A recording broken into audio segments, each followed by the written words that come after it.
नमस्कार साथियों, स्वागत है आपका बैंकर साथी चैनल में। साथियों, 19 जुलाई 1969 एक ऐतिहासिक तारीख है, एक ऐतिहासिक दिन है बैंकिंग इंडस्ट्री के लिए, इकोनॉमी के लिए और पूरे भारतवर्ष के लिए। शाम को 8:30 पर हमारी तत्कालीन प्रधानमंत्री श्रीमती इंदिरा गांधी, जो कि उस समय फाइनेंस मिनिस्ट्री भी संभाल रही थी, उन्होंने रेडियो पर आकर ये अनाउंस किया, ये घोषणा की कि जो बड़े बैंक हैं भारत के, उनको नेशनलाइज किया जा रहा है। अब इतनी बड़ी डिसीजन लेने की, इतनी बड़ी घोषणा करने की अचानक ज़रूरत क्यों पड़ी? उसके लिए हमें उससे पहले क्या सिचुएशन थी उसको समझना पड़ेगा। पॉलिटिकल कंडीशंस क्या थी, इकोनॉमिक कंडीशंस क्या थी, इनको हमें देखना पड़ेगा। तो नेशनलाइजेशन इवेंट जो था, इससे पहले क्या था कि एकमात्र बैंक जो नेशनलाइज था वो स्टेट बैंक ऑफ इंडिया था, जो कि पहले इंपीरियल बैंक हुआ करता था, बाद में एसबीआई हो गया।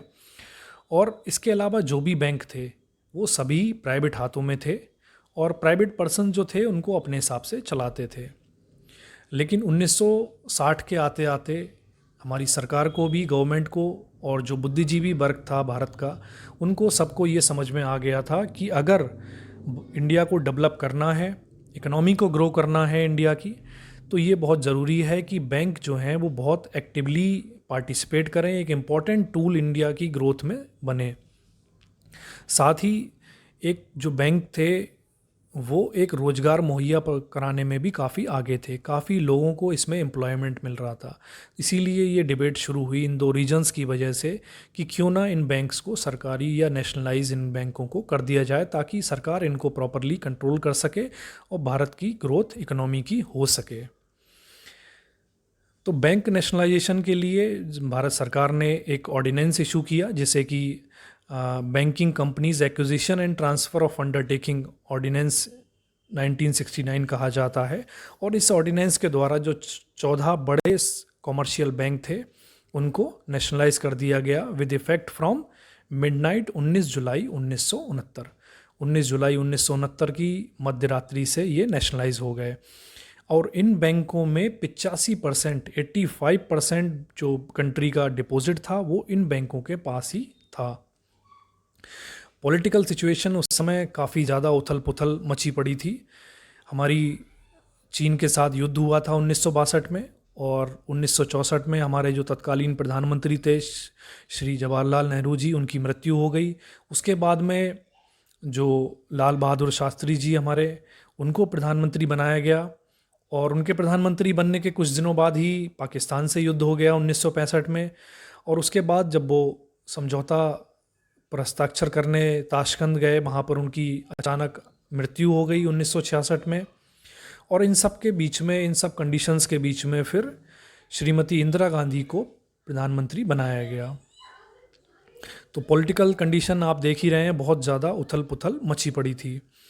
साथ ही इकोनॉमिक कंडीशंस भी कोई ख़ास अच्छी नहीं थी, क्योंकि जो दो लड़ाइयाँ हुई, साथ ही 1960 में जो सूखा पड़ा, ड्रॉट हुआ, उसकी वजह से जीडीपी जो थी वो नेगेटिव हो गई। भारत की जो जीडीपी थी, ग्रोथ रेट थी, वो नेगेटिव हो गई।